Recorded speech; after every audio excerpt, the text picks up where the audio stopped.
I can mostly just want to have something where there's, in the case of X, kind of a global town square where people can say what they want to say with words, pictures, video, where there's a secure messaging system.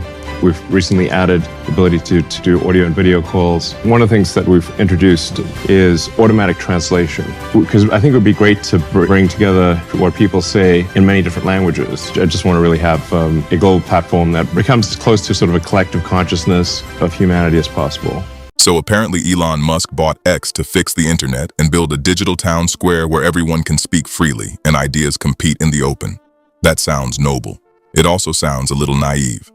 Because if human beings were naturally calm, rational debaters, the internet would look more like a university seminar and less like a bar fight in a comment section. So right away there's a tension here. On one side you have an incredibly ambitious technological vision. On the other side you have human nature. And those two things don't always cooperate. Right now, X sits in a strange place culturally and technologically. Some people believe it's the last major platform where free speech hasn't been tightly managed or filtered. Others think it has turned into a chaotic arena where extreme opinions get amplified far too easily. But if you strip away the political noise and look at it from a systems perspective, Musk's goal is actually much bigger than moderation debates. He's trying to transform a social media website into something closer to a communications infrastructure. Not just a place for posting thoughts, but a platform where messaging, payments, video, news distribution, and global conversation all exist inside one ecosystem. Less social network, more operating system for public communication. From a technology standpoint, that ambition isn't ridiculous. In fact, it mirrors what has already happened in other parts of the world. In China, platforms like WeChat became far more than messaging apps. They became digital environments where you communicate, pay for things, read news, book services, and interact with the economy itself. Musk has hinted many times that he wants something similar in the West. The difference is that he's trying to build it in an open environment where billions of people with wildly different beliefs collide in real time. One of the key pieces of that vision is language. For most of human history, language barriers kept conversations trapped inside geographic bubbles.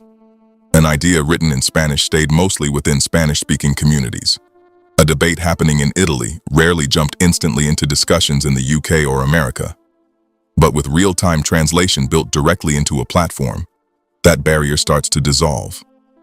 A post written in Madrid can appear seconds later in Manchester, New York, or Sydney, translated automatically for the reader. In theory, that creates something extremely powerful. A global conversation where ideas travel faster than borders.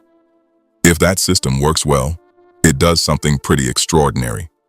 It connects billions of minds into a shared digital space where knowledge, perspectives, and experiences move almost instantly between cultures. Scientists, engineers, artists, journalists, and everyday people can interact without needing traditional gatekeepers. In a best-case scenario, it becomes a kind of early version of digital collective intelligence. Not perfect intelligence, not always accurate, but connected. A living stream of human thought happening in real time. But here's the uncomfortable truth. When you connect billions of people and remove friction from communication, you don't just amplify knowledge. You amplify everything. Intelligence, stupidity, kindness, cruelty, curiosity, propaganda, humor, anger, and tribalism all travel through the same pipeline. Technology doesn't filter for wisdom. It filters for attention. And attention usually flows toward emotion, not accuracy. That's where many critics of X have a point. When the system rewards engagement, the most emotionally charged content often spreads the fastest. Outrage travels quickly. Fear travels even faster. Ideological tribes form around narratives that confirm what they already believe. And once those narratives start circulating globally through translation and resharing, they can grow far larger than they would have in isolated communities. Suddenly, a fringe idea doesn't look fringe anymore. It looks like a movement. Add politics to that equation, and things get even more complicated. Platforms like X have already proven that they can influence public conversation around elections, policy debates, and cultural issues. When the owner of the platform is someone as visible and outspoken as Elon Musk, every interaction he makes can carry symbolic weight. If he replies to an account, boosts a post, or engages with controversial voices, millions of people see it. Whether intentional or not, that attention can legitimize certain narratives and amplify them further. This doesn't mean the original idea of a digital town square is inherently bad. In fact, historically, open discussion spaces have often produced breakthroughs. Markets of ideas can expose bad arguments and strengthen good ones.